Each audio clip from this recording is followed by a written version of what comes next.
ಇಂದು ಮಾನ್ಯ ಮುಖ್ಯಮಂತ್ರಿಗಳ ನೇತೃತ್ವದಲ್ಲಿ ರಾಜ್ಯದ ವಿವಿಧ ದಲಿತ ಮುಖಂಡರು ಹಾಗೂ ಸಂಘಟನೆಗಳೊಂದಿಗೆ ಬಜೆಟ್ ಪೂರ್ವಭಾವಿ ಸಭೆ ಜರುಗಿದೆ.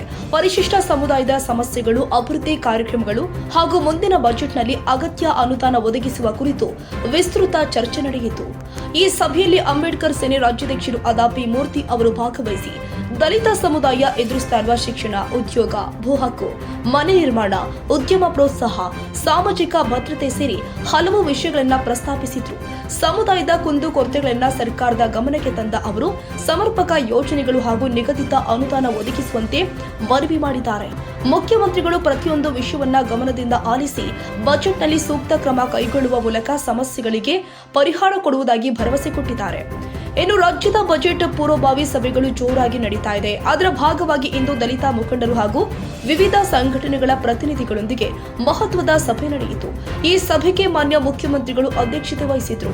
ಮುಂದಿನ ರಾಜ್ಯ ಬಜೆಟ್ನಲ್ಲಿ ಪರಿಶಿಷ್ಟ ಸಮುದಾಯಕ್ಕೆ ಸಂಬಂಧಿಸಿದ ಸಮಸ್ಯೆಗಳು ಹಾಗೂ ಬೇಡಿಕೆಗಳಿಗೆ ಆದ್ಯತೆ ಕೊಡುವುದು, ಸಮುದಾಯದ ಅಭಿವೃದ್ಧಿಗೆ ಸಂಬಂಧಪಟ್ಟಂತೆ ಶಿಕ್ಷಣ, ಆರೋಗ್ಯ, ಉದ್ಯೋಗ, ವಸತಿ, ಕೃಷಿ, ಭೂಮಿ ಹಂಚಿಕೆ, ಸ್ವಯಂ ಉದ್ಯೋಗ ಯೋಜನೆಗಳು ಸೇರಿ ಹಲವಾರು ವಿಷಯಗಳ ಬಗ್ಗೆ ಚರ್ಚೆ ನಡೆಯಿತು.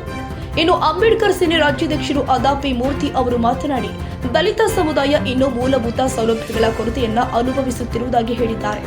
ವಿದ್ಯಾರ್ಥಿಗಳಿಗೆ ಉನ್ನತ ಶಿಕ್ಷಣಕ್ಕಾಗಿ ಹೆಚ್ಚಿನ ವಿದ್ಯಾರ್ಥಿ ವೇತನ, ಭೂಹೀನರಿಗೆ ಭೂಮಿ ವಿತರಣೆ, ನಿರುದ್ಯೋಗಿ ಯುವಕರಿಗೆ ವಿಶೇಷ ಉದ್ಯೋಗ ಯೋಜನೆಗಳು, ಸುರಕ್ಷಿತ ವಸತಿ ಮತ್ತು ಮೂಲಸೌಕರ್ಯ ಅಭಿವೃದ್ಧಿ ಇವುಗಳ ಕುರಿತು ಅವರು ಸರ್ಕಾರದ ಗಮನ ಸೆಳೆದಿದ್ದಾರೆ.